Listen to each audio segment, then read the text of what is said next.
What is up, everybody? Welcome to another episode of Limited Resources. This is episode number 283. My name is Marshall. I'm one of your Limited Resources, and joining me on the line, the freshly minted... You won that thing, right, Luis? If you're talking about the Tempest Remastered preview stream... That's it. I did, in fact. The freshly minted Tempest Remastered preview stream co-champion, Luis Scott-Vargas, LSV. How goes, sir? Man, we're really scraping for accolades these days, aren't we? Look, I'm trying to build you up. It's a confidence thing. I'm getting you built back up to get back in the ring here. But that was fun, right? You got to stream the Tempest Remastered a little bit before it actually comes out here. I did. It was a lot of fun. Drafted a pretty sweet Muscle Silver deck, though I wasn't without help. Ooh, who helped you? That would be our other guest on the show. That's right. So we've got Utter-Leyton. Yeah, we've got Josh Utter-Leyton. He's sitting right next to Luis Scott-Vargas. In fact, almost on his lap. Well, we are a high-tech operation, and as a result, in order to record the show with Josh, we're sharing my pair of earbuds. Yeah, now I know where the name Limited Resources comes from. The resources are limited. So, well, welcome to the show, Josh. I've wanted to have you on for a long time, and when Luis mentioned that you were hanging out over at his house, I was like, let's get him on. So I'm really happy to have you on. Yeah, really happy to be here. Yes. Actually, I had to hard sell Marshall on it. He was very adamant that he It's would never be completely allowed. All right, before we get into our juicy main topic, I got to mention our sponsor, ChannelFireball.com. They bring you this show each and every single week. We encourage you to check out their website for loads of awesome free content from some of the best players in the world, as well as a full selection of sealed and single products. Remember, you can get Limited Resources t-shirts there now as well. They're $11.99 and they're going pretty quick there. So you may want to check it out if you got that on your list. I saw a few people at the Grand Prix wearing them, and I thought that was pretty cool. I just got back from Toronto today, an hour ago, and that was a cool GP, and I got to talk to a lot of great listeners up in Toronto as well. Speaking of GPs, Grand Prix Vegas is coming up. You can check out all the details at grandprixvegas.com. It just keeps growing and growing. I saw John Sasso tweeting earlier, how high can this thing go? And that is kind of the big question, isn't it, Luis? You know, I don't think it's unrealistic to see this thing hit 10,000 people. That's the cap. And as crazy as it sounds, at the rate we're going now, we're going to have a little over 8,500, but we expect the rate to accelerate. Every single Grand Prix in history, the pre-registrations have gone up over the last couple of days. And, given enough of a push, I could see this hitting 10,000. And that would just be, monumental. Just because I've never seen that many Magic players in one place before. Or really, I haven't seen that many people in one place before. Yeah, it's that would be unbelievable. I was talking to a few people at the GP about that. And I was like, they asked me what would happen if it actually got to 10K. And I said, well, we'd have 5,000 person GPs, and they kind of looked at me and I thought, I can't believe I'm saying that. Like, I remember the Las Vegas, which was 4,500 people, and looking at it, that's absolute sea of people. I mean, I had to climb up, to one of the upper levels to be able to see everybody in one shot. And, we're talking about over double that. It's going to be one of the best events. I'm all booked up for it. I know I can't wait for it. I know you guys are both going to be there as well, right? Oh yeah. I'm actually going to take couple days off work. I normally take 0 to go to a Grand Prix, and I'm going to be there all day Thursday, all day Friday, Saturday, and Sunday. It's just 4 days of Magic, and only 2 of it's the actual Grand Prix. Isn't there like a meet and greet happening too? Yeah, you're going to... First of all, there's a bunch of bounty events, so these are pretty good value because they're like a normal side event, except there's a bunch of Channel Fireball pros, and if you beat any of us, you get 100 prize tickets, and each prize ticket is, the equivalent of a pack at the very least, but you can add them up to get cool stuff from the prize roll, and let's just say I have given out a lot of prize tickets over my run in the bounty events. Yeah, I've seen you. Halcyon is also going to be playing in it, so there's just a lot of value on the table. Yeah, the EV calculations is going through the roof, whereas, so adding someone like Efro doesn't really add to the prize pool because Efro never gives away any prize tickets because he always wins. But when you have, like me and Paul and, Webb in the tournament. Webb actually never loses in these. That's true. It's the one time he did lose to Owen, they filled out the match slip wrong and Webb won. All right. So yeah, grandprixvegas.com is where you can find more information about that. Also, this show is brought to you by, the Patreon is where you can find, where you can go to support the show directly, patreon.com/limited resources. And speaking of that, I've got the next Patreon giveaway winner here. I've been doing this once a month, and our winner is Jesse Kramer. Thank you, Jesse, for your support, and you will be receiving an LR gift pack with a T-shirt, with a pair of two packages of sleeves. You're going to get the rares from the Crack-A-Packs, which ended up being Zergo Bellstriker, Kolagon's Command, Haven of the Spirit Dragon, and we ended up with a foil Evolving Wilds. I'm going to throw that in there too.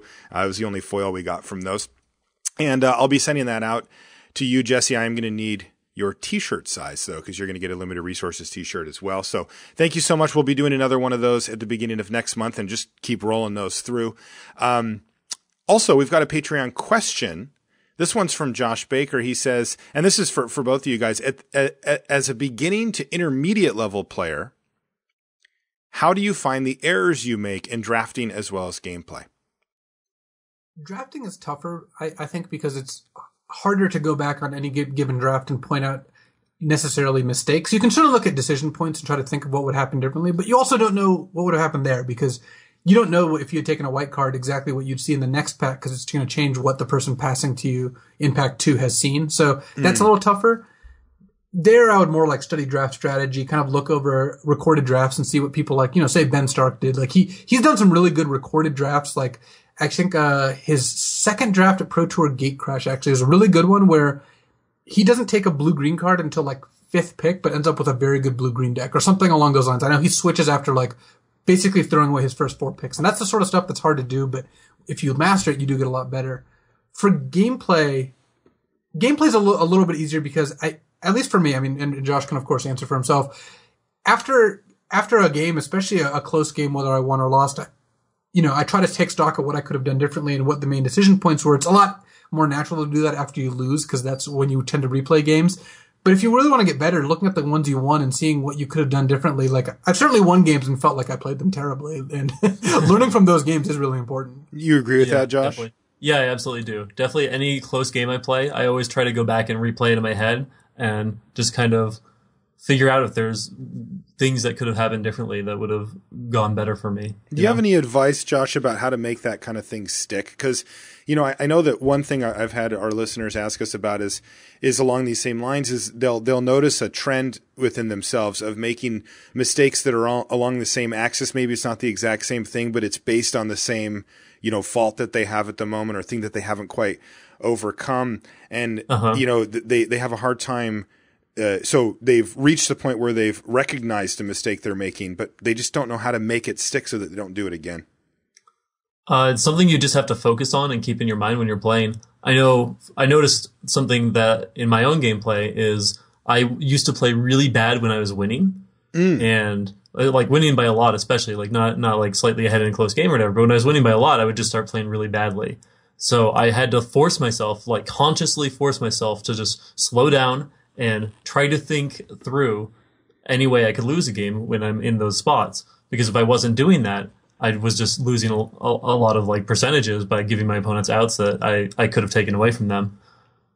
One of the things going back, Luis, to the getting better at draft part, I totally agree, right? It is tough, because once you start down a certain path, it changes everything, and you can't really go back. But there are critical junctures, right, in every draft. Usually it comes fairly early. Maybe it's at the beginning of the second pack, a couple of picks in.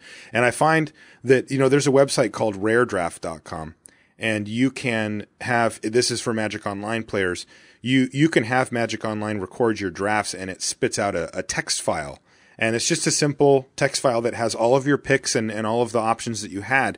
And you can upload that file really easily to RareDraft, and it will give you like a draft viewer, like you'll see on the Wizards website that we do for the Pro Tour, where it's from your seat, and it has a picture of all the cards that you could pick, and it's just got a button that says show next pick, show picked card. And you just keep hitting that, and so it'll bring up the pack. You can look at it, you click the button, and it'll put a check mark over the card that the person actually chose. And I mentioned my friend Adam, who's learning how to draft, and he's been asking for advice, and we've been having a lot of conversations, and it's been great for me because, it puts me in touch with somebody who's he's almost brand new to drafting, and making sure that I stay in touch with that. And I encouraged him to do Rare Draft, and he sends me every draft he does on Rare Draft. And, it's great. Like, you really can say, look, this was a critical juncture where you had a tough decision. Why did you make the decision that you made? And we can start getting into the nitty gritty where, you know, those details, it's so easy to lose those where you're like, well, it was like pack 4 and I had some things, and, you know, it's like it can easily get muddied, you know, in the time it takes for you to finish the draft and then, you know, talk to your friend about it the next day or whatever.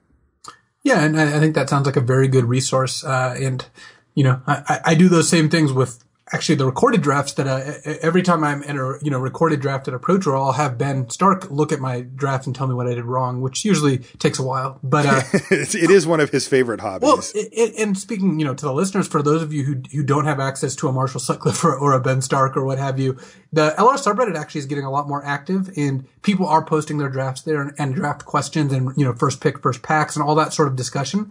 And that's a really good place for a limited discussion. And well, I post pretty frequently there too if I see questions that I think I'd be good at answering. So yeah, great point. I think that's a good resource to kind of just talk to other people who are also trying to get better and improve and seeing what their viewpoints are, since that's valuable even if you disagree. Yeah, totally. All right, good. So let's move on to our main topic here, gentlemen. This is one that Luis and I wanted to talk about for a while, and I think the timing is perfect having Josh here as well. And I had multiple people, like 2 different people at the GP came up and said they wanted us to talk about this on the podcast. So they're going to be real happy because, you know, like a day later, they're going to get it. We're going to talk about sealed. And, you know, this is something that I've written about quite a bit on the column. I remember one of my earlier ones, it was called Sealed Deck Reality Check. And it was, you know, I feel like there's a lot of misconceptions about sealed deck. I think that it tends to get looked down upon a little bit compared to draft. And we're going to kind of dive deep here and take a look at some of the things that you need to consider when it comes to sealed. And we're also going to take a look at the differences between sealed and draft, because, you know, a lot of what we talk about here on the podcast, a lot of what's written about limited, including from me and other authors about limited, is really pertaining mainly to draft, because I think that draft is, you know, it's much more popular than sealed, generally speaking. I like it better than sealed, but it's not as big of a gap, I think, as it is for a lot of people who think that sealed, they have this misconception that sealed is like highly luck based, and that, or even that it's just all luck. And I think that's, you know, fairly preposterous if you look at some of the best players like you two and, you know, Owen, a lot of people that are really awesome sealed players and are quite consistent at it. But one of the reasons why we want to bring this up is, you know, with the new, PTQ structure with these PPTQs, you know, they're going to be sealed at some point here, and people are going to need to really get their sealed game on point so that they can qualify for the regional PTQs. So where should we start here, Luis? Well, the first place we should start is giving a shout out to the viewers that today is actually 5/7.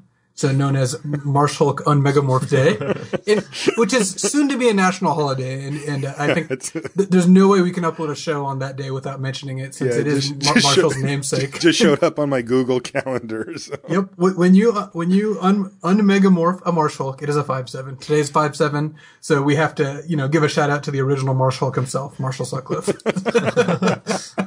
Oh God.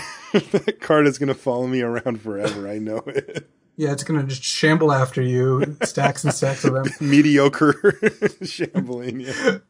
But we do have a topic about sealed, and it's actually a really good topic, especially since at the last Grand Prix that Josh and I both went to that was sealed, Grand Prix Liverpool, we did a seminar on sealed, and a lot of what we talked about there I think is going to apply here, even though the sets are different. Yeah, totally. So where do you think we should start? Like, what are the I'd love to start with the big hitters for both of you guys. We're going to get into the nitty gritty about, you know, more direct advice. But when you guys think of sealed, especially if you were to contrast it with draft, what are the things that jumps to your mind first? The biggest thing is that sealed is usually a little bit slower and a lot less synergy based. It's really hard to build like a cohesive synergistic deck in sealed. And that kind of works towards like, it's hard to build like a really like good aggressive deck, because like those are kind of built not so much on like synergy in the cards like combining together, but synergy in terms of like game plan, and that your cards are all like actively trying to do the same thing. So it's really hard to get that to come together in a sealed pool. Yeah, now that's going to affect two things, right? With that mentality, which is not only how you build your deck, but the decks that you expect to face, right? And that's it changes the metagame of what the decks in the field look like by a lot, just knowing that there's going to be a lot less synergy and a lot less, focused aggro decks. Now, one of the things that jumps to mind, I think for a lot of people, and it's actually maybe a negative connotation for them, are bombs, right? I've heard infinite people, tell me that the sealed really just relies on the bombs, and it's about if you open them or if you didn't, and that's going to dictate, your win rate in a given sealed tournament. What's your take on that, Wrapter? Well, bombs are obviously important, and the games are often focused around bombs, but it's not as dire as you have to open bombs or you can't win. You just need to take into account that, games are highly focused around the more powerful cards as opposed to being more tempo-based or being more synergy-based. The individually powerful cards are what Sealed is about, but you get to build your deck to take that into account. And, if you focus on dealing with your opponent's bombs, and if you're able to do that successfully, then you don't need your own. Something like a Treasure Cruise can be a bomb in your deck if you have, the answers for your opponents. Yeah, I've seen that happen quite a bit too, where people have reached out into different directions to fill that power gap, especially given that it is a little bit slower, like you mentioned. Luis, what are the things that stand out for you when you think of Sealed deck? I think we kind of covered the bases there, but dialing it back to this format in particular, one thing I find useful is to look at what your average Sealed deck is kind of going to look like. Okay, yeah, let's. Why don't you map out that for us, and we'll get a sort of a snapshot on what Sealed looks like for this particular format. So I think you're going to be 2 colors more often than any other number, and that's a departure from the last Sealed format that included Khans of Tarkir and Tri-lands and all that. Mm-hmm. So you're not always going to be 2 colors, but I would say your 2 colors is going to be the predominant strategy. That's just because there aren't that many fixing lands. You get 2 packs of Fate Reforged, and from those 2 packs, you're going to get 1 land each, and then maybe Evolving Wilds and Dragons. And given that, I think that unless you have either a splashable off-color bomb, which the Dragon Lords do perfectly qualify for, by the way, and some amount of mana fixing, you're just going to be 2 colors. So that's kind of where I start, by looking at, each color's strengths and knowing that I'm almost always just going to combine the two best that give me all the things I want, plus maybe a splash of a third, but more often not. So starting by a kind of a 2-color assumption, though, again, sometimes you'll go above that. And I also assume I'm going to play 17 lands. 17 lands is the number I've settled on most often, just because you have less colors, so you have less mana symbols total in your deck. So that's one reason to play 18 lands, was that you needed, 6 green sources, 8 red sources, and 5 black sources, or what have you. You also don't have as many powerful morphs to sink your mana into. You do have the mega morphs, but it's less critical to have the 18th land to flip those than it is when there was more of them and they were actually a slightly higher power level. Right. So, okay. We're talking about the bombs too, right? You're going to play those. Yeah. So those are going to help dictate where you go with your pool, right? Certainly. The first thing I do is look at my bombs. I mean, sort by rarity. First of all, you're going to want to see those.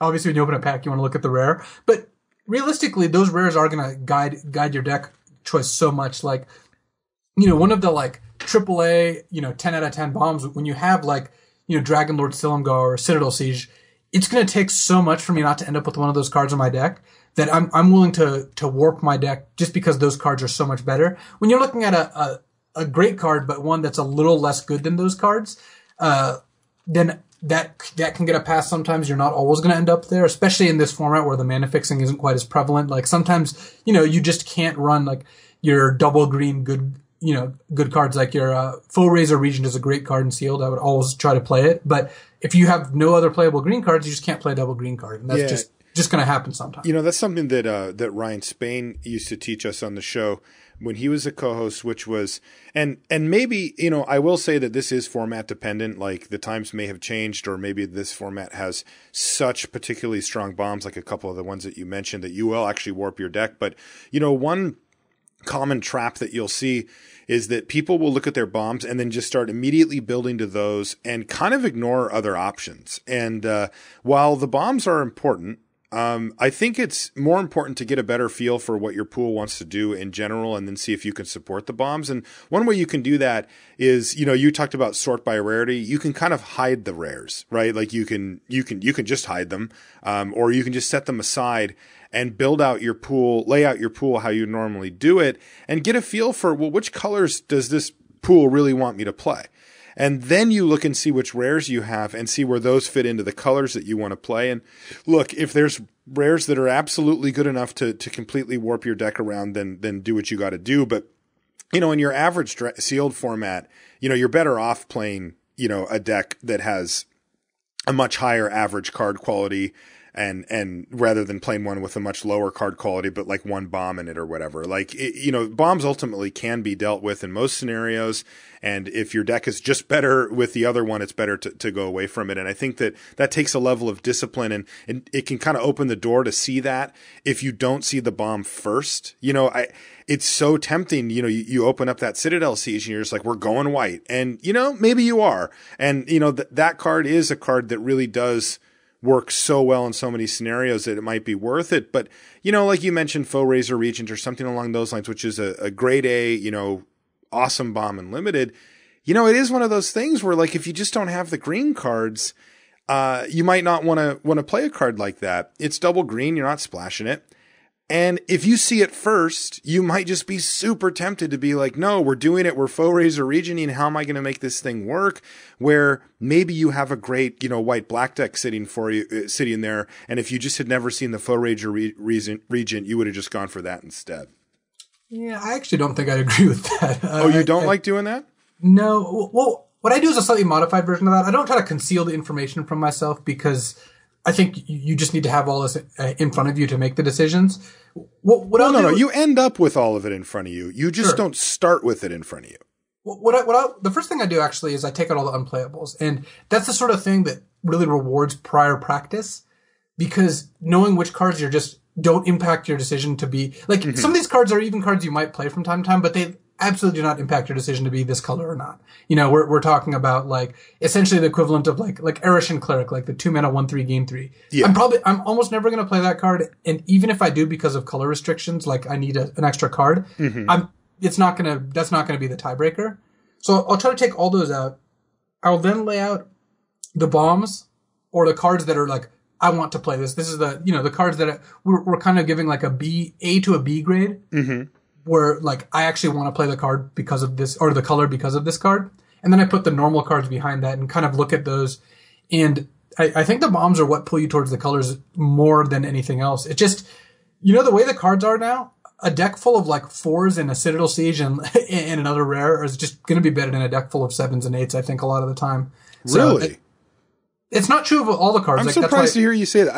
I don't think that's true. Maybe it is. I mean, maybe the cards are just so heavily skewed, and I haven't fully adjusted to that. But generally speaking, I mean, I view, a bomb in my deck as one card, right? It's one card that has a profound impact on the game, but I'm skewing it back for the fact that you don't always draw that one card, right? You're going to draw, some amount of cards from your deck every single game. So the average power level of those cards is going to be really important.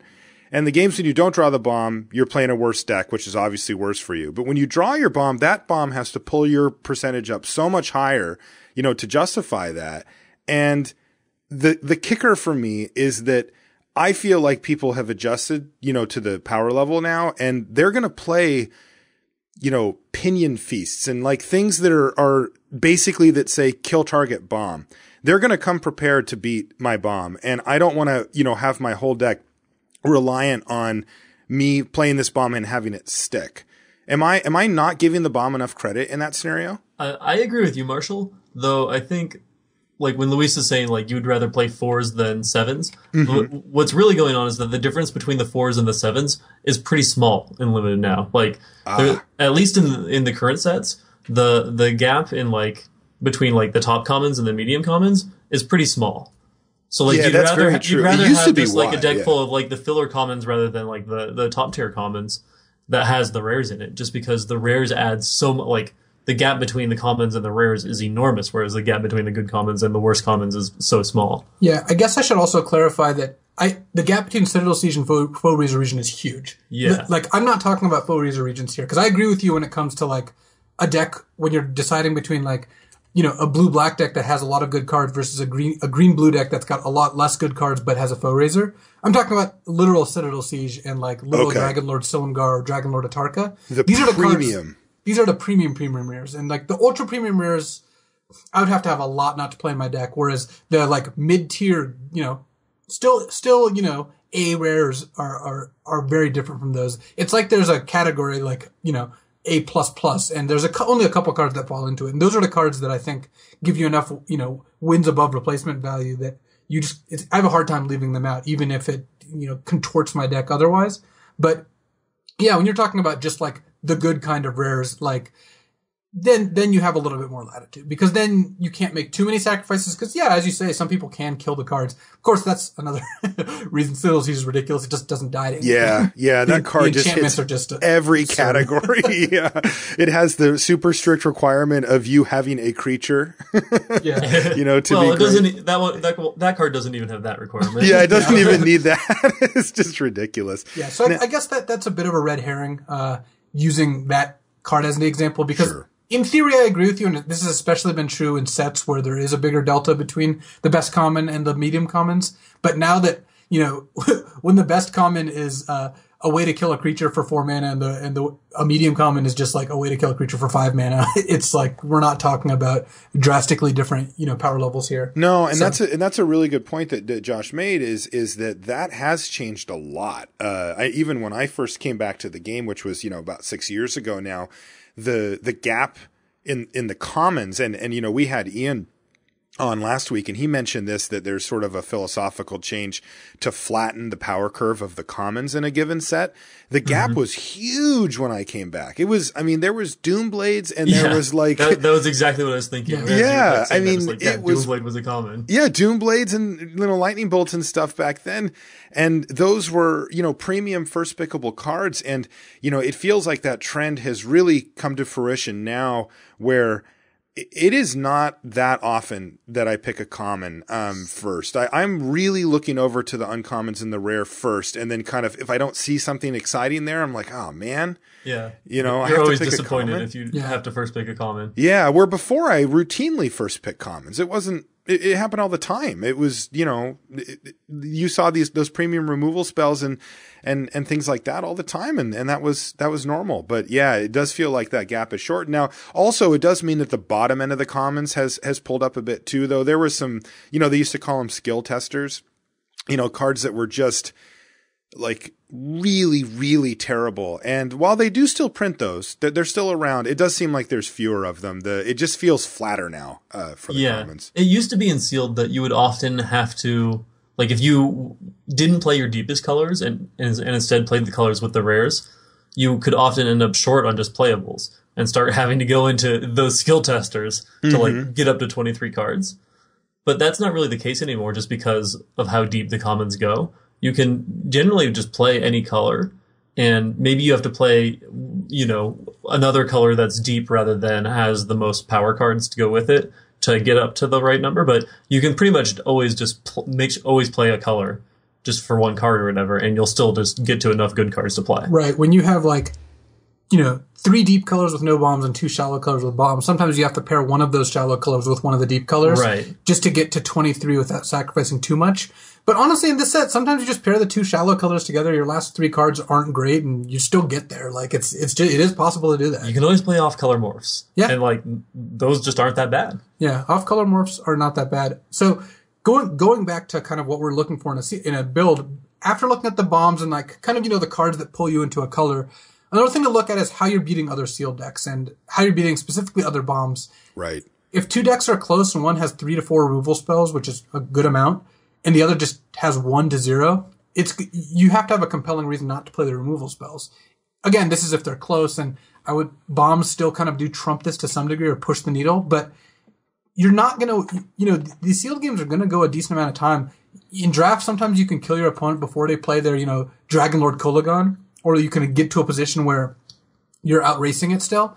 In Sealed, that's just not going to happen. They're going to hit 6 mana. They're going to play their 6 mana card, and you're going to have some kind of It plan. still happens. It just happens less often. Yes, it's not like it's 0%, but you're generally going to have an answer to these cards because, you know, they're going to get to cast them, and they're likely going to get to use them. They're going to get to exert their power on the game. And if you don't have Reach of Shadows in your deck or, you know, Pacifism, then you're kind of in a spot where you don't really want to just scoop to a 6 mana dragon. There's just so many of them. So how far do you go with that, right? So you've got your Reach of Shadows and your Pacifisms, and those are going to make the cut either way, right? But do you, like, let's say you don't have those, or you've got maybe just one of them or something like that where it's not going to reliably get you out of a jam. I mean, are you looking to play the more conditional, you know, kills a creature with flying type things, or, you know, kills a multicolored creature? You know, how into the fringes are you willing to go? Maybe hand disruption of some sort that you wouldn't normally play in a draft? Yeah, I think one of the things is you have to widen kind of what you consider good removal. And cards like Return to Earth, Pinion Feast, Diplomacy of the Wastes, you know, basically cards that can kill flyers, the Diplomacy is the, you know, tune a black, look at their hand, make them discard a card. Mm-hmm. These are cards that are highly playable in Sealed. Actually, one of the cards I loved back when Cons was in the format was Disdainful Stroke. That was so good in Sealed and like barely playable in draft. Right, exactly. And because you don't know 100% that your opponent's going to have a flying creature, but in this format, it's very, very likely, extremely likely. So many of the bombs are flying. Yeah, they're just the dragons. And there's just dragons everywhere. Mm-hmm. The other thing is like Diplomacy of the Waste. You can pretty much guarantee your opponent has multiple cards that cost 4 or more mana that are good in their deck. Like, maybe they're not always going to be in their hand, but it's not like in draft where you can play against a significant number of draft decks that don't have many cards that cost more than 4, and those cards aren't particularly special. And they're going to be on the board a lot faster, whereas in Sealed, I'd always play that card. Yeah, and I think it's awesome. So yeah. Go ahead. So I was just saying, having those cards kind of helps this count of, do I have ways to avoid losing to this, you know, class of cards that everyone has? Josh, what's your take on that? How deep do you go down the removal rabbit hole? Yeah, I agree with Luis with all of those cards specifically. Things like Duress, you can't really main deck, I don't think, but once you see that your opponent has, say, you know, 2 Sieges or whatever, like that's a card that I'm going to be actively hoping I have in my sideboard probably. Do you like main decking Negate in this format? I don't know.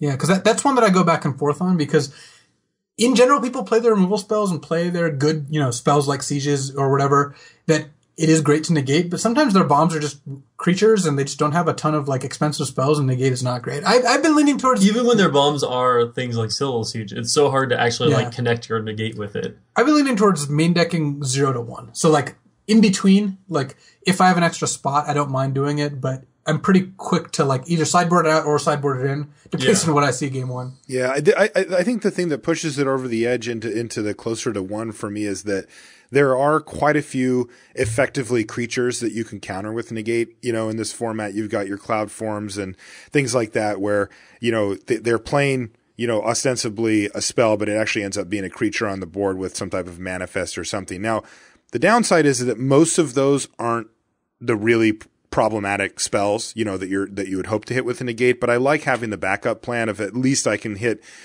something a little bit higher percentage of the time than you normally would with a negate. Yeah, a lot of the problem with negate is that like you still need to be able to have a curve in Sealed, and like a lot of times it's just a spell in your hand that does not curve at all. Like if you're lucky enough to have great cards, negate's also great with bombs. Like playing a dragon and having like an Icefall Regent with a negate up is just incredible. Oh like, yeah. You know, let's talk about curve for a minute. You just mentioned that, Wrapter. How important is curve in Sealed? You know, we've mentioned that the format tends to be a bit slower than draft, but that does get overstated a little bit sometimes, doesn't it? Yeah, curve's still hugely important. Basically, in draft, you might feel bad if you don't have a 2-drop. In Sealed, I'm going to feel fine if I don't have a 2-drop, but I have to have a 3-drop. Like, you can't miss your 3. If that happens, you are going to just lose on tempo almost every time. Right. Yeah, we're still in a land of your opponent having a play on turn 3 the vast majority of the time. There are not quite as many morphs as before, but there's still lots of cards. And sometimes, you know, your opponent plays like a Sandstep Outcast, and all of a sudden it's like, oh, I'm going to die to that thing really quickly. You have 3 power on turn 3 without sacrificing card quality. And that's, of course, the kind of card you love, is the kind of card that can pressure your opponent, but isn't just a 2-mana 2/2. Those get blanked pretty quickly. What about building, what you would consider like a traditional aggressive deck, like, a draft deck that looks good with like a lot of 2-drops, 3-drops, 4-drops, some tricks, some removal, try to punch through the damage. Does that come together often in Sealed? What would a deck like that look like?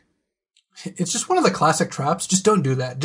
You really should not be doing that. Like, I've heard Ben rail about it so many times. The problem is you don't ever have the actual curve that's good enough to do that. Like, you lay out your curve of like 3 to 4 2-drops, and you're like, yeah, I've got this aggro deck, but it's like real aggro decks need like 7 2-drops. They don't need 3 2-drops, and like you're gonna have these like pseudo aggressive starts, and then your opponent's gonna play a 6-mana card, and you're still drawing these 2-mana 2/2s in the late game, or you're still just gotten your opponent down to 10, but you can't close it out. I'm not saying that it's 0% that you can play an aggressive deck in Sealed, and there are some cards that make it a little bit more tempting, but in general, that's just not how you're going to win your games of Sealed, and you're rarely going to have a pool where it's correct to do that. Instead of playing one or two less of your worst 2-drops and playing a couple like better late game cards instead, or just building different colors because you're just not prioritizing those cards. You see that the same way, Wrapter? Yeah, I do. And morphs are like perfect for this because they give you a cheap early play that is also much better as a late game top deck because they do things that are not just be a 3-mana 2/2 as well. Right. Yeah, we see that quite a bit. I've definitely seen people show me their Sealed deck and say, well, check this out. I got this sweet aggro deck. And I'm like, well, it's not the greatest aggro deck I've ever seen. And they're like, well, for Sealed, it's pretty good. For a Sealed deck, it's good. And I'm like, you don't get a modifier with that. Like, you're still just being judged against, is this a good limited aggressive deck? And if it's not, you don't get any help out because it's Sealed. And again, I think that also goes back to the idea that a lot of people have that Sealed is like glacially slow. That's sort of partly on us, right? People that make the content to say, because look, it is slower and we need to get that information in front of you without, overstating it, right? We're not talking about, 4 turns slower on average or something. We're talking a turn and a half or a turn or something. It's not that much. It's a turn or less. Yeah. It's slower. And then that's a big thing that I really hope that people take away from this episode of the podcast is that, yes, gear yourself up for a slightly slower fight, but don't assume that you're just, always going to hit all your mana and always get to play all the spells in your hand. Like, you will still be under pressure. The cards are good these days. Yeah, I mean, and cheap spells are still great. Like, you're going to miss land drops a lot of times, and you still need to be competitive in those games. You don't want hands full of just all 5 drops while you're stuck on 4 lands.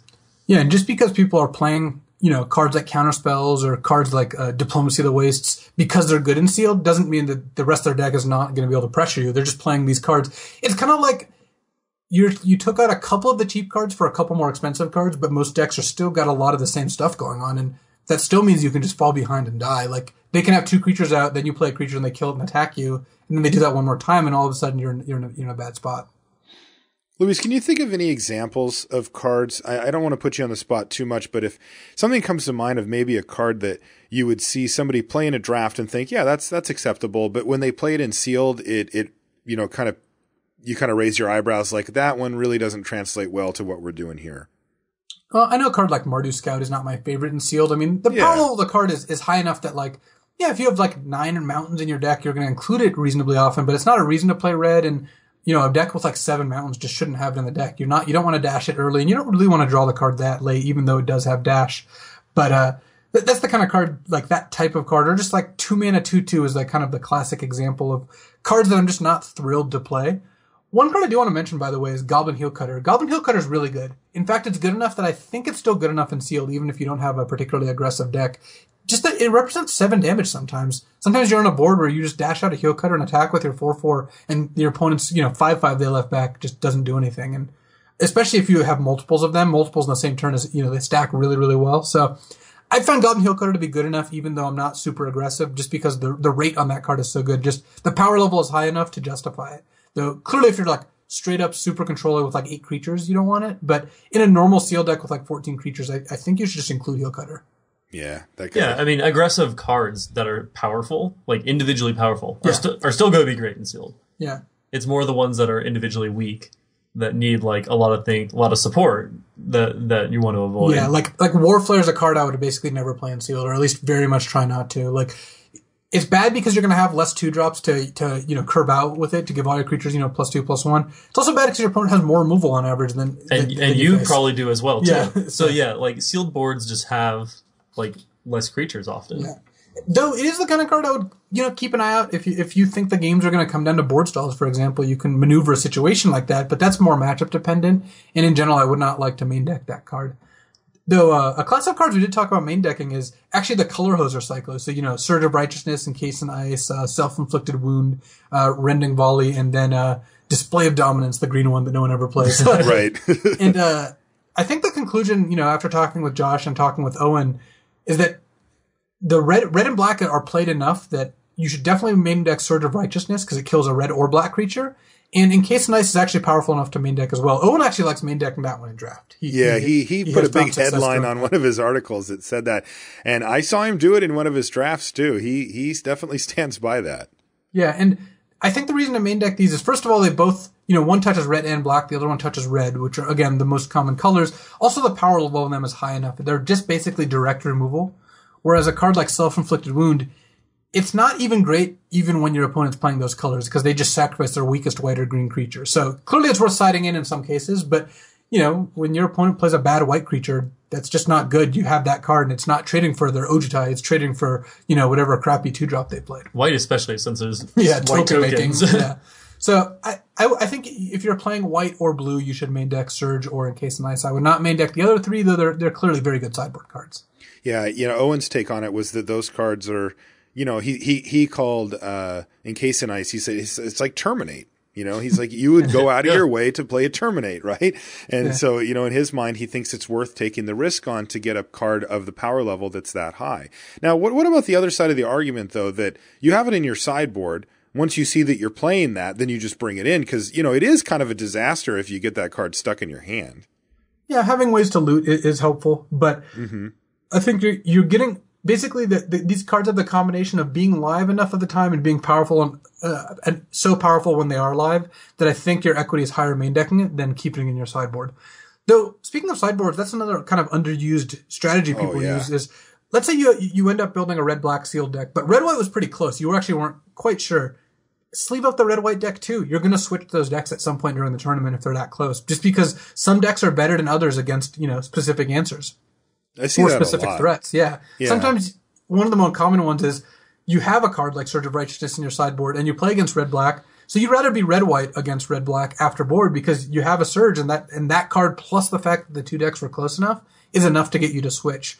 Or your opponent has a bomb that you can't answer. You have Self-Inflicted Wound. Your opponent does have this Ojutai or, Dragonlord Jamoka, and this is one of your better ways. I guess Self-Inflicted Wound's not always going to handle this, but, that sort of answer is really what it takes. Splashing Ojutai in their blue-red deck, that's perfect. Yeah, it is. Or you have not really, because you can't board in one card for their one Ojutai. But. Well, what if you have Rending Volley in your sideboard and you're playing against a deck with Icefall Region? All of a sudden you're like, wow, this is, the answer I need.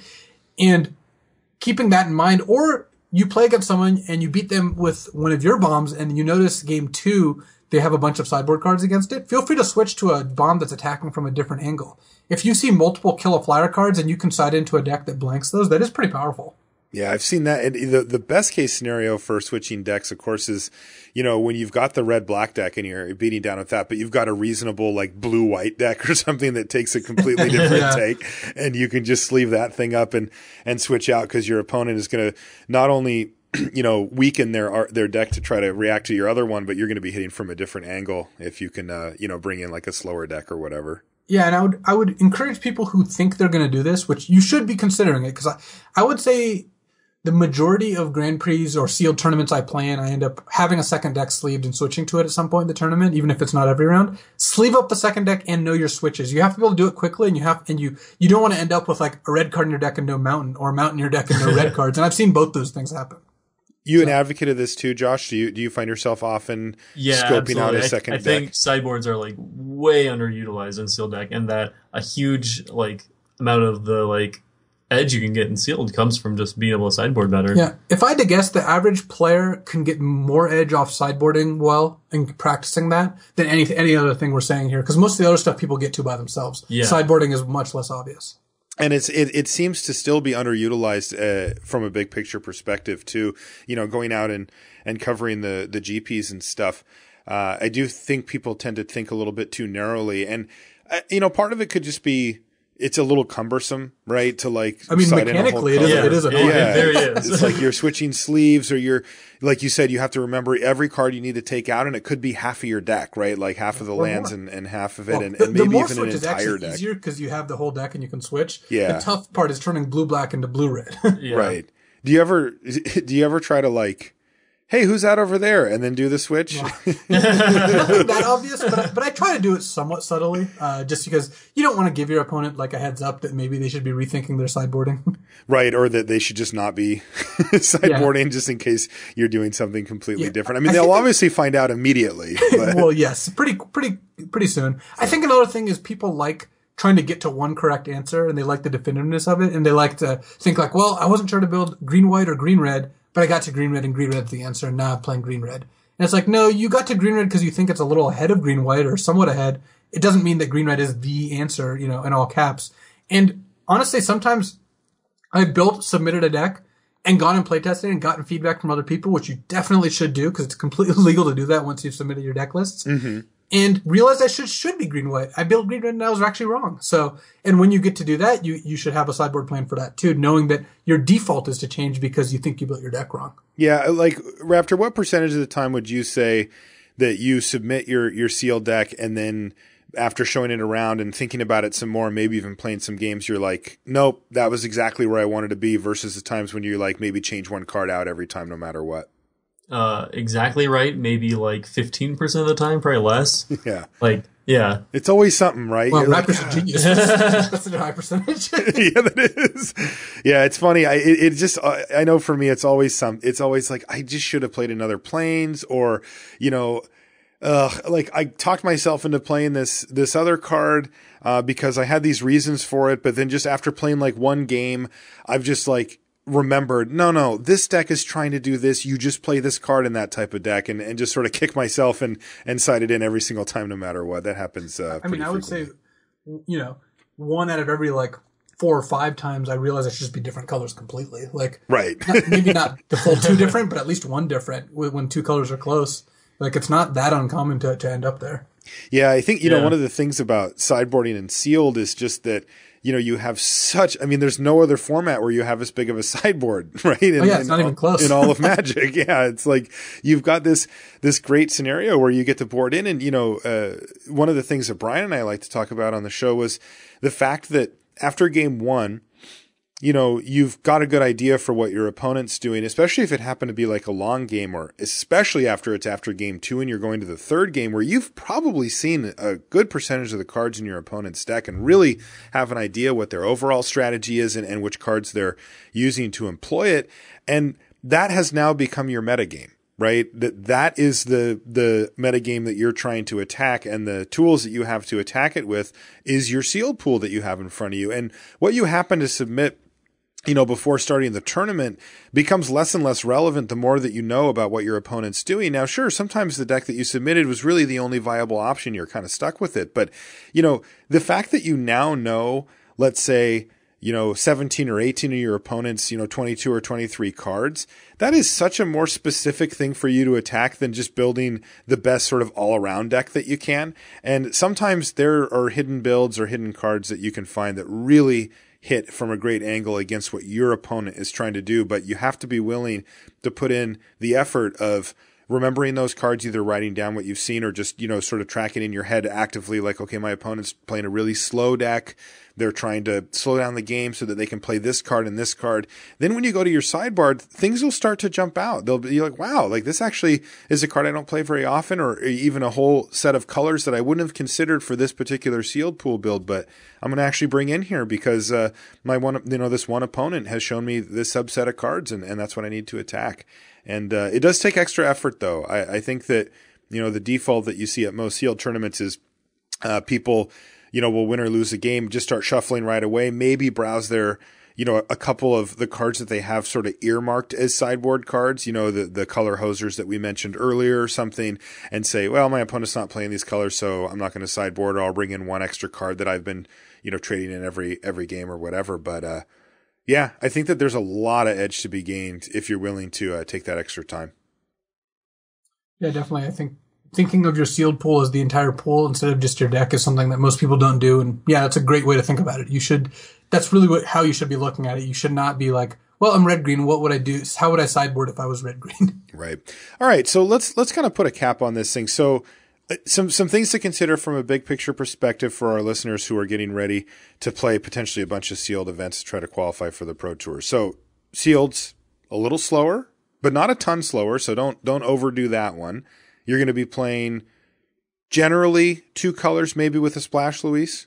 Yeah, I would say 2 colors is the most common, followed by 2 colors with like a 1 to 3 card splash. Mm-hmm. Follow your bombs. They are really important in today's day and age, but don't go too crazy, right? Like you still have to build a good deck. You still have to remember that there's going to be games where you don't draw your bombs, and so keep that in mind. But you do need to be able to differentiate the bombs from the true elite bombs, which, actually will lead you down different paths color-wise. 17 lands in this format, you're thinking, Luis? I would say, yeah, the average is like slightly over 17 because I think you're going to be 17 or 18 most of the time. 17 most of the time, 18 some of the time. You on that plan too, Wrapter? You usually I play agree. 17 is the default. Okay. Play first. A lot of players advocate for being on the draw and sealed and think that that's just what you should do. What are your guys' take on that? I think it's less important to play first than it was in cons because you're not hitting 5 to unmorph your morphs at this point. But if you don't have any cheap removal spells or good early plays, then you can't really afford to just be on the draw and be behind the whole game because presumably your cards are a little bit slower. But it's not a disaster if you end up being second. I think it's close enough that I would lean towards playing first, but I'm not like an advocate that you have to play first. What were you at on it, Wrapter? I agree with playing first. I think it is really close. The reason I think you want to play first is because the games where it's wrong to be on the play, it's not that important. Those are like the long games, and it just like the half a card that you're ahead or whatever in terms of like cards you've drawn. It just doesn't have the same kind of impact on the game that being on the play matters in the games where that's important. Like in the games that are about tempo, like the person on the play has a huge advantage, whereas the games about attrition, the person on the draw has a very, very minor advantage. Okay, so now after you've seen the matchup, you are willing though to jump on the other side and go on the draw depending on what you see. I actually think you're going to want to be on the draw, like for post-board games more often than on the play. But just because of like the difference it can make when it matters is so much bigger for being on the play that's the reason you should choose to play. Yeah, the way Paulo says it is basically that he's especially talking about constructed. He said people always like to be clever and like choose a draw in constructed when some matchups. He said like if you're right about being on the draw, it's not a big deal. If you're wrong, it's a huge deal. Yeah, so that's a good reason to not do it. Another thing to consider: don't fall for the trap of trying to build these lean aggro decks when they really don't match up well with the format. I would say if you defaulted to never doing that, you'd be way more often correct than if you tried to like build it and then only play. Like if you try to identify the times when it was correct and you're not confident you can do that, just default to doing it. Because the times people have built an aggro deck and it's been right are so much smaller than the times when they should have just taken out their 3 fastest cards for 3 slower cards. Right. Main deck. Cards that answer bombs, right? Now, you're going to play your good removal spells either way. Anybody that's played much Magic knows that. But you're going to have to go a little deeper here if you don't have a way to take care of your opponent's bombs. Because remember, most people are going to play the bombs that they open. Even if it's incorrect, they're going to play them. And you are going to have to beat them over the course of a fairly long day of playing Magic. And so you're going to have to go a little deeper sometimes. Yeah, I think that you should, some cards that you would frequently not really have given a second thought or put in your sideboard are cards, that you're happy enough playing, and you should play in your main deck either all the time, like in the case of like Diplomacy of the Waste, or more often than not in the case of like Return to Earth or Pinion Feast. Though I don't think it's mandatory you play those. Especially if you have suitable, actual good cards to replace them. If I was, let's say, just black-green and I had 2 Reach of Shadows and a Flatten, I'd be a lot less likely to play Return to Earth just because it's just not, you don't need it to fill a gap, and so you don't want to draw a dead card. Yeah, but in your green-white deck, you're going to really value that kind of effect. Right, you're almost never not playing it. Yeah. Right, because you just don't have the other access to those. Color hosers. Consider main decking some of the, more cards that we would consider more for your sideboard in a draft. Consider main decking those when it makes sense. The color hosers come in many different shapes and flavors, and some of them are certainly rank better than the other ones. And if you identify, the Surge of Righteousness and Case and Ice and stuff of the format, those ones sometimes deserve a slot in the main deck, which is where we normally find them in draft. Although if you're own Turnwald, sometimes you do that anyway. Yeah, which speaks to how powerful the card is.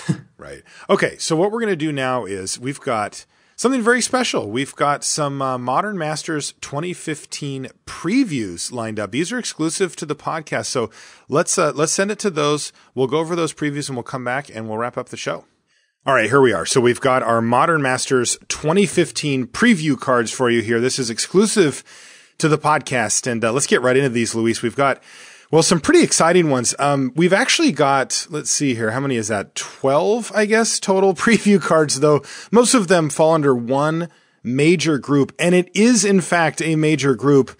The bounce lands are back. So for people that have played back in the day during the original Ravnica block, there were these bounce lands, as they're known. Some people, old people like you, Luis, call them Karus. But these are, of course, cards like Azorius Chancery, Boros Garrison, Dimir Aqueduct. And what they do is they enter the battlefield tapped. And when they do, you have to return a land you control to your hand, to its owner's hand. But the really cool thing about these is that they tap not for 1 mana, but 2 mana, and also of 2 separate colors. So these ended up being really, really important in the set that they originally printed, right? Yeah, it's funny that bounce lands started as, these are kind of good. I guess if you're playing these colors, you can play one, to actually just being solid first picks, and every deck wanted, 3+ of them. And if you didn't have it, your deck was a step behind. The reason being that this card is a 2-for-1 just by itself. A bounce land plus a normal land taps for 3 mana. You get 3 mana out of 2 cards. So a hand of say 2 bounce lands, 1 normal land, and all spells is like having a 5-land all spell hand of just 3 lands. Wow. Yeah, it is insane when it's funny because, I didn't play at that time, and I have drafted a Ravnica block though a few times, and my friends that I drafted with all told me don't ignore the bounce lands. And at first, I admit I fell into that trap that I think a lot of people did when the set first came out, of being like, oh, these look fine, and then after it was explained to me, like what you just said, and the fact that, the type of hands that you can keep when you've got a bounce land in it, all of a sudden I was fully on board for these things. And, having the full cycle of them, they're all here in Modern Masters 2015. I mean, that's a pretty big game changer for the format, right? Yeah, it's certainly going to make 3-color plus decks easier because, the bounce lands also fixed your colors, which, why not do another ridiculous thing? Right. So having these around indicates, I think, more than just 2-color decks. On average, though, you have to see the rest of the cards. It also means that the kind of slightly more controlling decks are going to be better. It's just better to play bounce lands. They're lands that come into play tapped, which is not exactly what aggro want. They don't want their turn 2 land to come into play tapped because you can't play these on turn 1. They will bounce themselves. Right. So that does kind of give the long game decks, also the decks that can use more mana, an advantage. But they're still good in aggro decks. It's not like I would not play this in an aggro deck. Now, how does it normally play out with regards to how many of these things? So they're uncommon. I should mention that here. These are uncommon. So, okay, that is significant. Yeah, so they're not going to be flying around everywhere. But you'll see them. But let's say you end up with maybe even 2 or 3 of them. Does that change how many lands you actually play in your deck? No, I would tend to play about the same. You could actually go 1 less sometimes if you have enough bounce lands. Okay. Obviously, you don't want to be stuck in the nightmare scenario of 2 bounce lands, no normal lands in your hand, because you need at least 1. But in general, it doesn't change the mana you're going to play all that much. If you have enough bounce lands, then you need a few less lands total. But I wouldn't go too many lower. Also, you're almost never going to run into a spot, especially at uncommon, that you have so many that you worry about having lands to begin with. You're not going to end up with 7 bounce lands and are facing down that. So I think, because they're uncommon, you're rarely going to get more than 1 to 2. And even then, you're not always going to get that. Right. Now, I'm going to ask you to put on your game designer hat for a moment here, because one thing that I've noticed is, I've played more formats with bounce lands that were cube, right? Like that's where I've seen the most bounce lands because I've played original Ravnica block probably 3 or 4 times, but I've played, hundreds of cube drafts now. And some cubes have bounce lands, some don't.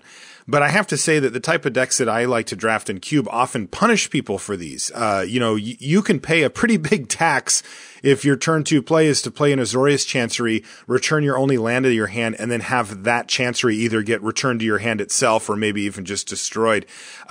If you were building a set and you were going to put the bounce lands in, is it pretty safe to assume that that's not going to be on the table here for Modern Masters 2015? Yeah, I would not expect good or cheap ways to mess with your lands. First of all, that's just not good gameplay to begin with. And you don't really see much of that anymore. And second, the cards that you're talking about in cube are like Strip Mine and Wasteland are more frequently the cards that punish you. So I would not expect to see like a 3-mana common land destruction spell. Okay. Just for a bunch of reasons. I mean, maybe Molten Rain shows up, who knows, but for the most part, it's not like Stone Rains are great gameplay that everyone's clamoring for. And getting your bounce land destroyed is just such a beating. So, I wouldn't concern myself with that too much. Though I do think, from a power level perspective, having them on uncommon makes sense. I suspect that Wizards didn't quite know the power level of them when they printed them. I don't know if this is what they want in a common land cycle. It's not like it wreaked havoc on the limited format, but it is a lot more powerful, actually. Way more powerful than you normally would get, especially at common.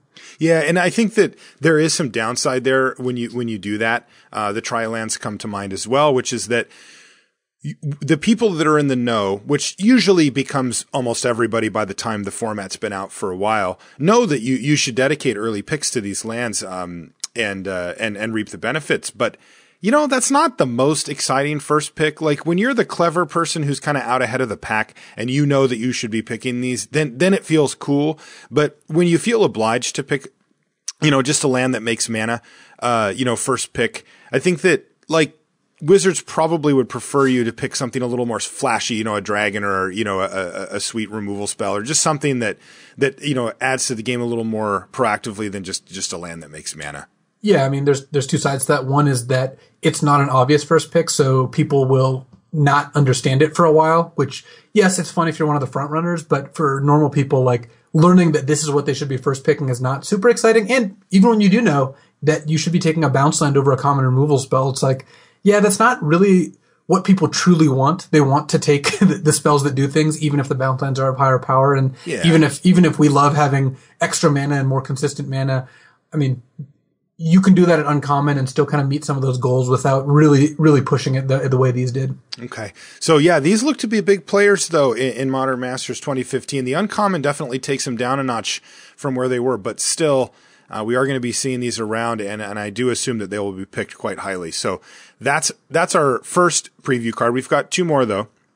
The first one we've got, of the last 2 here is Dread Drone, which is a card from a format that you and I both hold near and dear to our hearts, Rise of the Eldrazi. Dread Drone reads 4 and a black for a 4/1 Eldrazi drone at common. And it says when it enters the battlefield, you get 2 0/1 colorless Eldrazi spawn creature tokens on the battlefield. And those you can sacrifice that creature to add 1 colorless mana to your mana pool.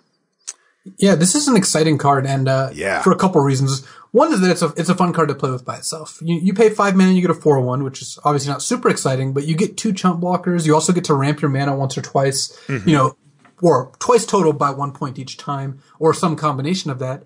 And what it implies is awesome, because you don't really put this card in a set by accident, especially Modern Masters. Yeah, exactly. So this implies that there's some kind of token deck, and there's a lot of ways to use tokens in Rise of the Eldrazi. They're from, cards that pay you when you attack with small creatures to cards that just want you to tap a bunch of creatures to draw extra cards, like Shared Discovery was an awesome card. Also, it just helps you ramp to 6, 7, 8 drops. And the combination of all those things made the tokens deck a very rewarding deck to draft. So I would expect to see some amount of that here, and Dread Drone is just, a way to imply a lot about the set by only showing us 1 card. Yeah, I recently wrote my preview column for limited information with my preview cards for Modern Masters 2015, and there may or may not be more token shenanigans afoot for sure. And I love Dread Drone for the ramp as well.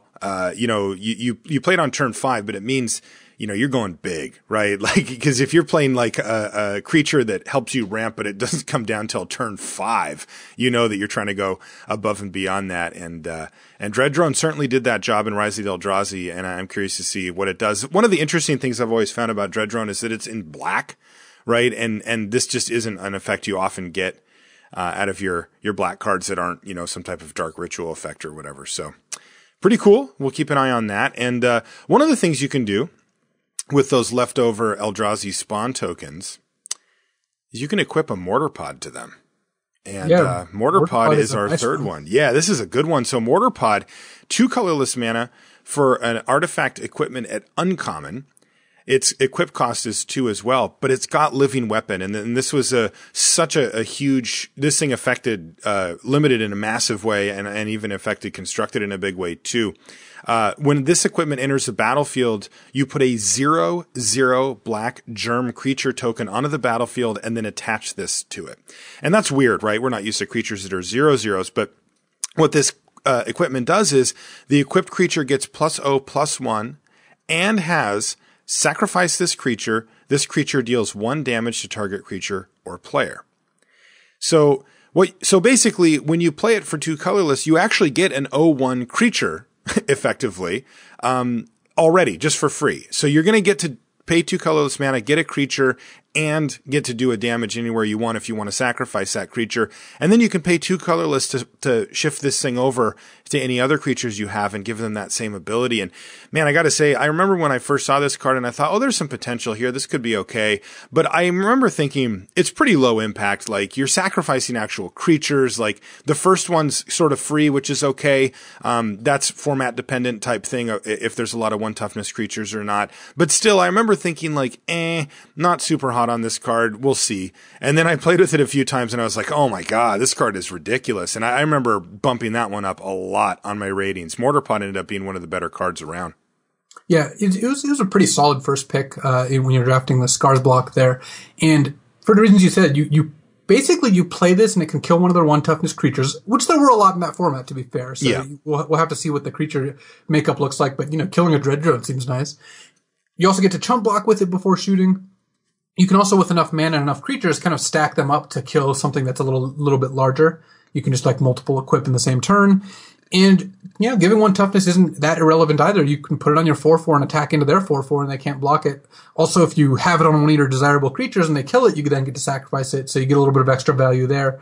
Mortar Pod is just a really deep in gameplay card that is fairly high power level and gives you a lot of options. So I like seeing this card as well. I do too. It creates some pretty cool scenarios if you're trying to beat down as well, because you can just send your whole team in there and anything that survive represents, maybe 3 extra damage or 4 extra damage. And sometimes that's all you need to finish off the game, and your opponent is left in a really awkward blocking position, or they have to start killing creatures that they don't really want to kill because they represent damage. And I think Mortar Pod is going to be a really cool addition. Also, of course, being colorless, it means it'll go into a bunch of different types of decks as well.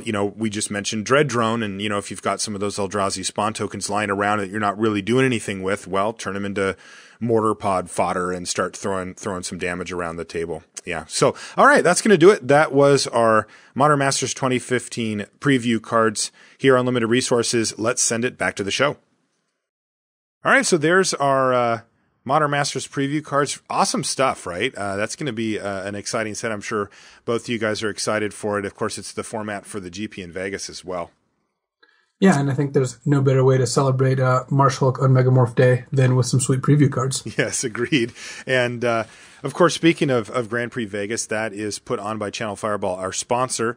Make sure you check out ChannelFireball.com for awesome free content in the form of videos and articles. And you can check out GrandPrixVegas.com if you want to pre-register for either the main event at GP Vegas, or even some of the high value side events. Those are going to fill up as well, so you're going to want to register for those ahead of time, and we certainly hope to see you there. That's going to do it for this week on the podcast, though. That was fun, you guys. I'm super glad that we finally got to have Wrapter on the show. Josh, when can we have you back on? I'm available next week. How about every week? Luis is he's getting nervous over there, I bet. Josh, where can people find you if they want to, say hi on social media or see some of the content that you make? I'm at Wrapter on Twitter, so that's probably the place to do it. Okay. And what about, like, are you doing any videos? You got any articles or anything like that coming up? Nothing coming up, I don't think. Come on, man. Get to work. People want to see your stuff. You can see Josh on Magic TV almost every week as well. Oh, that's right. Look at this guy. He's just like, no, I'm not really doing much except for Magic TV every week. Well, he doesn't want to rub it in Mashi's face because people did, when I was streaming, did say Josh was the best member of Magic TV. So that's other than Humphrey. Yeah.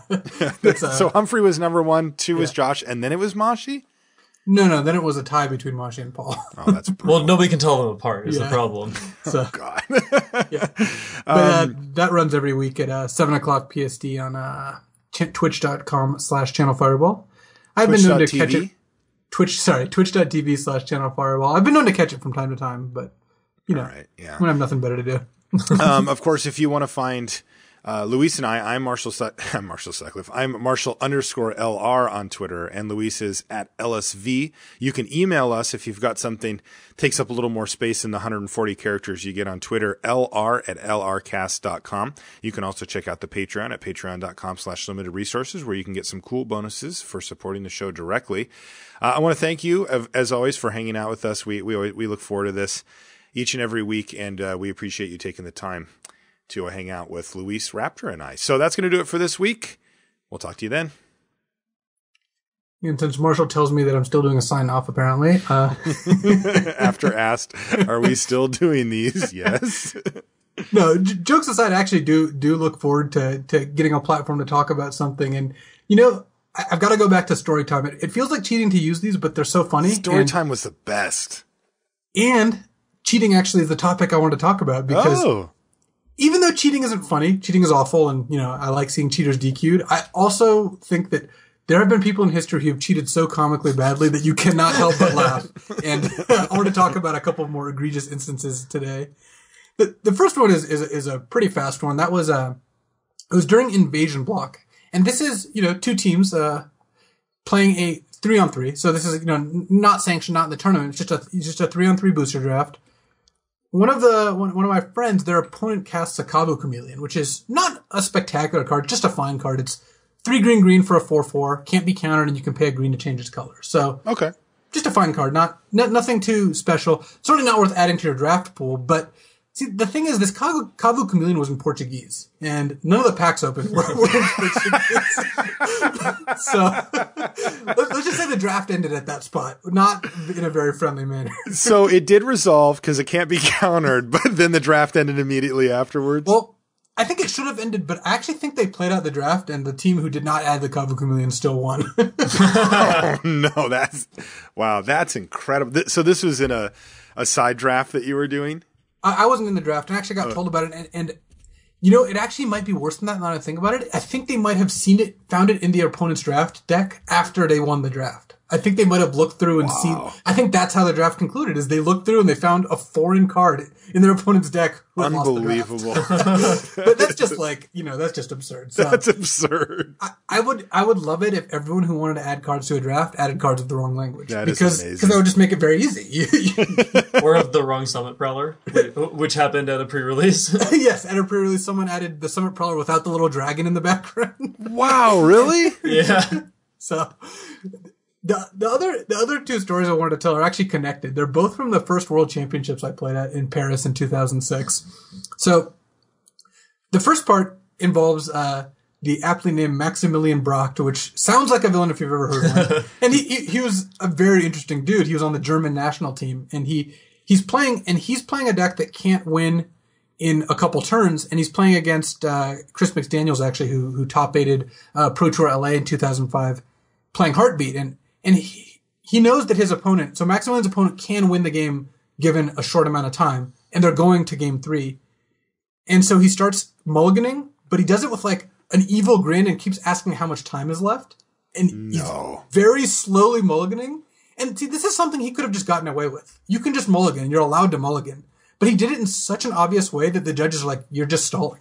You're not actually trying to conclude this game. And they ended up DQing him. Oh my God. Because he just hammed it up. He was just too pleased with himself for figuring out a way to make it so this game was going to be a draw.